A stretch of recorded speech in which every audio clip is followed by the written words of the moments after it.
In this tutorial, you will learn how to use MySQL-Alias to improve the readability of the queries. So basically over here, we are trying to change or give an alternative name to the attributes of the table or to the table itself. Sometimes column names are so technical that they make the query's output very difficult to understand. To give a column a descriptive name, you can use a column alias. Now have a look at this particular syntax. The syntax remains the same. We use the clause select and from. Select either your attribute name or an expression. We make use of a keyword called as followed by your descriptive name. Now this is an alternative name that is given to the existing column. In case your alternative name is having a space, then that space may be given in single quotes. We will make use of the employees tables from the classic models database. Here is the structure of the employees relation. We have the employee number, which is acting as the primary key, the last name of the employee, first name, extension, email, office code, reports to, and the job title. Snapshot of the employees table. As we have seen earlier, employee number is the primary key, followed by the other attributes, that is last name, first name, extension, email, office code, reports to, and the job title of the employee. Now, the last name is one column and the first name is one column. So basically what we'll try to do is we will take these two attributes from this relation and display it as one attribute. That is, we will try to combine the last name and the first name of the employee as one single name, that is as full name of the employee. To do this, we will make use of an inbuilt function, that is concat, which is used to combine or which is used to concat two attributes of a relation. So basically over here we use an inbuilt function called as concat underscore ws. Now this is an inbuilt function which takes these three parameters. The first parameter is the separator, followed by the first attribute and the second attribute to be concatenated from the employees table.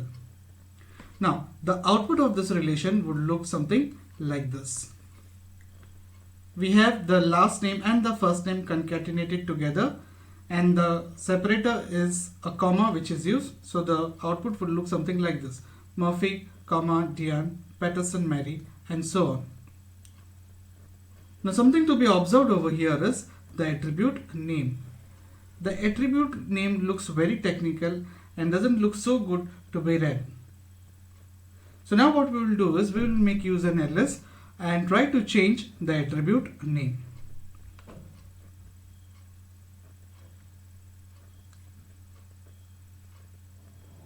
To do this, I have modified the same query and further done an addition to it and have renamed it as full name.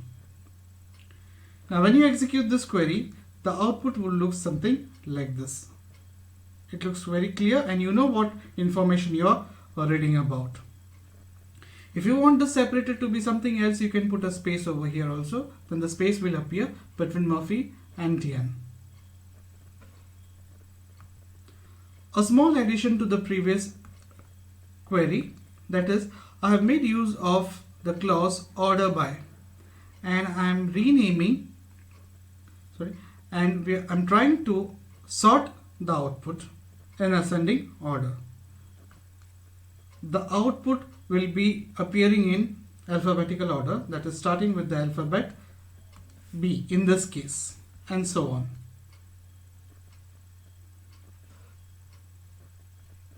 MySQL-Alias for tables.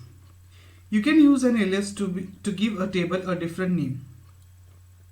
You assign a table an alias by using the as keyword. We will look at the syntax. the syntax remains the same, but now over here, rather than using the attribute name, we make use of the table name and the table alias. Now look at an example over here. Select star from employee. We have seen this type of queries prior, wherein star is a wildcard character which takes all the attributes from the relation employee. Now this particular table, that is the employee table, has been renamed with a new name, that is E, a single alphabet E. Now what is missing over here is the keyword as. So basically as is optional.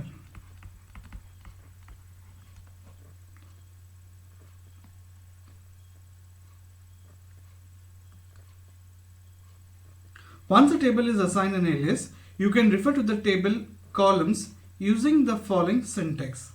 That is the table alias dot the column name. We will see an example of this. Select first name and last name from the employees table. Now this employees table has been renamed as a new name E. Now when you are referring to the attributes of this new relation E, you specify the table name and the column name. Table name, column name. Now in this query what we are doing is we are ordering the final output based upon the first name. So since the table has been renamed as E, so it will be table name dot alias name. This is how MySQL-Alias can be used in terms of renaming your attributes of a relation and renaming the relation itself.